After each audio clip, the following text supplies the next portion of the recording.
بسم الله الرحمن الرحيم. السلام عليكم ورحمة الله وبركاته. الحمد لله الحمد لله الذي أرسل رسوله بالهدى ودين الحق ليظهره على الدين كله وكفى بالله شهيدا.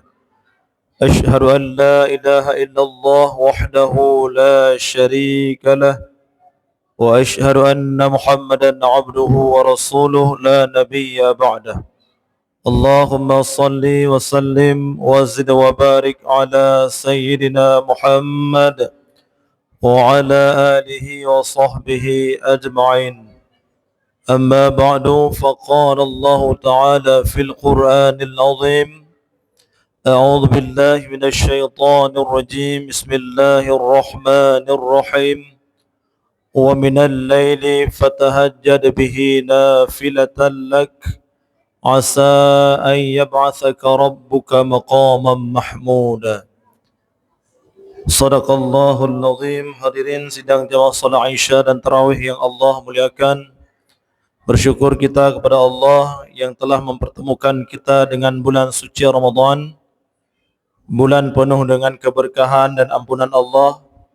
Mudah-mudahan di akhir-akhir Ramadan ini kita dapat memaksimalkan ibadah kita untuk meningkatkan iman dan takwa kita kepada Allah, sehingga selepas Ramadan nanti memasuki awal bulan Syawal, kita menjadi hamba Allah yang fitrah, yang bertakwa di sisi Allah Subhanahu wa taala. Hadirin sidang jamaah salat Isya yang Allah muliakan, Ramadan hanya tersisa kurang lebih 3 hari lagi. Maka diharapkan pada 10 malam terakhir kita dicontohkan oleh Rasulullah SAW itu untuk meningkatkan ibadah di malam hari. Baginda Rasulullah SAW ketika memasuki 10 malam terakhir, beliau melakukan i'tikaf di masjid full day. Jika memang kita banyak kesibukan, mungkin kita usahakan untuk melakukan iktikaf di malam hari sampai tibanya waktu syuruk. Amalan apa sajakah yang dilakukan oleh Rasulullah SAW ketika qiyamul lail, iktikaf di masjid? Yang pertama, jamaah yang dimuliakan Allah Subhanahu wa taala, Rasulullah itu melaksanakan salat malam ataupun yang kita sebut dengan salat tahajud.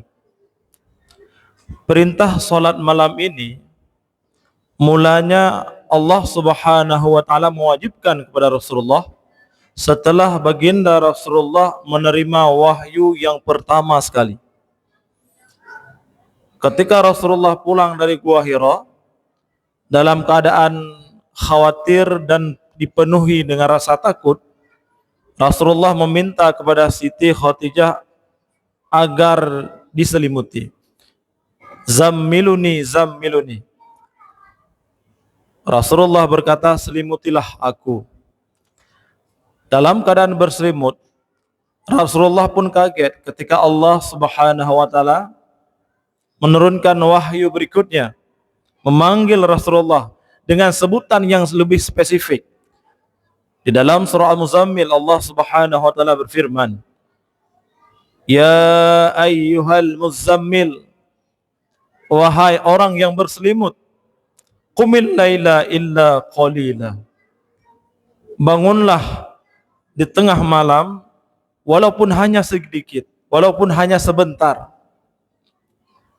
Nisfahu aw yanqus minhu qalila, setengah malam ataupun lebih sedikit daripada setengah malam, kata Allah. Au zid alaihi warattilil qur'ana tartila, lebih dari 1/2 malam lebih bagus. Kemudian bacalah Al-Quran dengan tartil. Di dalam surah Al-Muzammil ini Allah Subhanahu wa taala mengisyaratkan 2 ibadah yang harus dikerjakan oleh baginda Rasulullah. Nah, jamaah yang Allah muliakan, Apa tujuan daripada Allah Subhanahu wa taala memerintahkan nabi kita untuk qiyamul lail dan salat malam? Tujuannya adalah, kata Allah, inna sanulqi alaika qaulan thaqila. Sesungguhnya kami akan menurunkan kalimat-kalimat yang berat di dalam hidupmu nanti, kata Allah. Maknanya Allah Subhanahu wa taala akan menurunkan Al-Quran sebagai petunjuk bagi kehidupan manusia, dan seluruh firman-Nya itu nanti akan disampaikan kepada seluruh umat manusia. Dan ini merupakan tantangan yang akan dihadapi oleh baginda Rasulullah sallallahu alaihi wasallam. Tidak semua dan semudah itu orang-orang dapat menerima apa yang disampaikan oleh baginda Rasulullah. Sehingga dengan salat malam, maka mentalitas spiritual Rasulullah itu pun terbentuk, sehingga Rasulullah nantinya menjadi pribadi yang sabar, yang kuat dalam menghadapi masalah selepas Ramadan nanti. Maka hakikatnya salat malam itu adalah untuk menyelamatkan kita, untuk memberikan kekuatan kepada kita agar kita nanti yang menghadapi masalah yang besar di dalam kehidupan kita mampu kita lalui dengan mudahnya. Allah Subhanahu wa taala juga menegaskan di dalam surah Al-Isra ayat ke-79, wa minal laili fatahajjad bihi nafilatan lak asa ay yab'atsaka rabbuka maqaman mahmuda. Dan dari sebagian malam laksanakanlah salat tahajud sebagai ibadah tambahan untukmu. Asa ayyab'atsaka rabbuka maqaman mahmuda. Semoga Allah Subhanahu wa taala menempatkan kamu di tempat yang terpuji. Maka jamaah yang Allah muliakan, jika kita ingin mendapatkan kasih sayang Allah, ingin mendapatkan tempat yang mulia di sisi Allah, salah satunya adalah dengan qiyamul lail. Karena Rasulullah sendiri untuk menguatkan batinnya, menguatkan imannya, akan menghadapi masalah yang besar di saat berdakwah nanti dengan qiyamul lail. Yang kedua, Allah perintahkan waratilil Qur'ana tartila. Bacalah Al-Quran dengan perlahan-lahan. Bulan Ramadan, bulan turunnya Al-Quran. Maka untuk menghormati bulan turunnya Al-Quran, maka kita diperintahkan untuk memperbanyak membaca Al-Quran. Karena Al-Quran itu akan menjadi sahabat kita nantinya. Rasulullah bersabda, Iqra'il Quran fa innahu ya'ti yaumal qiyamah syafi'an li ashabi. Bacalah olehmu Al-Quran, niscaya ia akan datang di hari kiamat sebagai sahabat untukmu.